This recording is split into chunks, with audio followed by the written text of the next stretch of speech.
Every great civilization, in its progress, in its adaptation, in its reforms, had its vector towards the ancient past. Idealized or not, the great ancients, the wise ancients, the powerful ancients, the pristine ancients. And as we know, it is heavily idealized.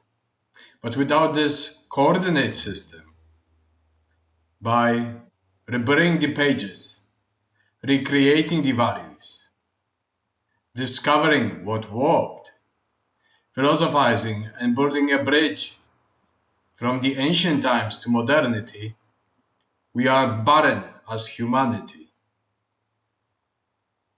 Even in such religions as Judeo-Christianity, the reform went to the past. Christianity didn't reform itself out of itself because it was barren. It needed the classical times, the Renaissance Neoplatonism, the Baroque, Enlightenment, Neoclassicism, the great Germanic Romantic movement. It went back to the past to see what was lost and to see what may be revivified in modernity. Now, this perhaps is a work of a historian or a traditionalist metaphysician. However, it embodies great things, beautiful things, veritable things. And when we cut the roots from this vector towards the past, as we've done in the postmodern nonsense, deconstructing the metaphysics, deconstructing the great beautiful things, cutting the link between man and gods, man and nature, man and earth, man and the spirit. We are looking forward, continuously forward, while being prisoners of the present. And in this forward look, we forgot about the past. And we lost ground. We lost the foundations of it all. And by doing such things, we brought disasters upon ourselves. Great disasters, great chaos.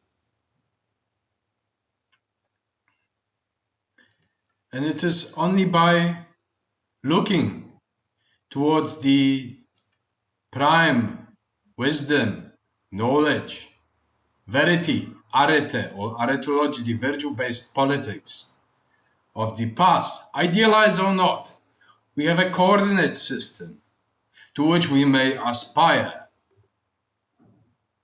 Because if we don't have this coordinate system, nor even an aspiration, call me an idealist if such as you will, then everything collapses under a synthetic biotechno-informational zombie dump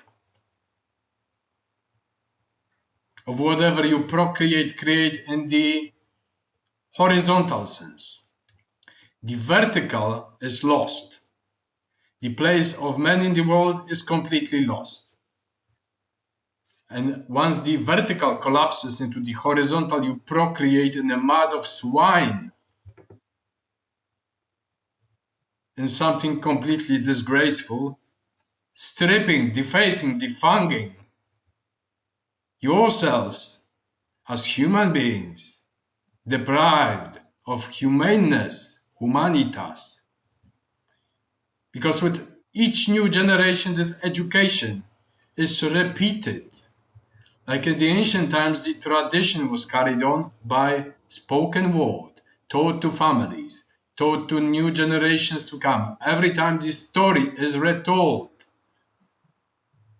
And if the story collapses, you just pick random things from this supermarket of nonsense and you don't know how to tie it back. You cannot reconstruct it, because if you demolish it, destroy it, relativize it, then your world turns to chaos. And every happiness, every freedom, responsible freedom, every great love, every great happiness must have an order. Ordo ab cha, You don't thrive in chaos. You take from chaos or forms and you build an order. And the civilizational heroes in the East were those who created a great order for centuries to come.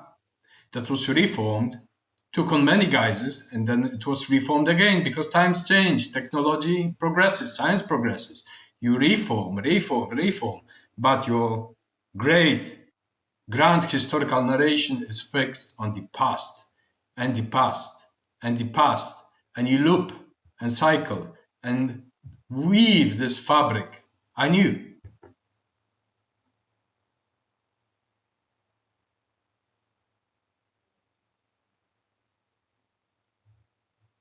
I have no more words to utter because I'm observing this collapse within the human spirit that speaks to none anymore, perhaps a few, that see the greater picture of it. Thank you.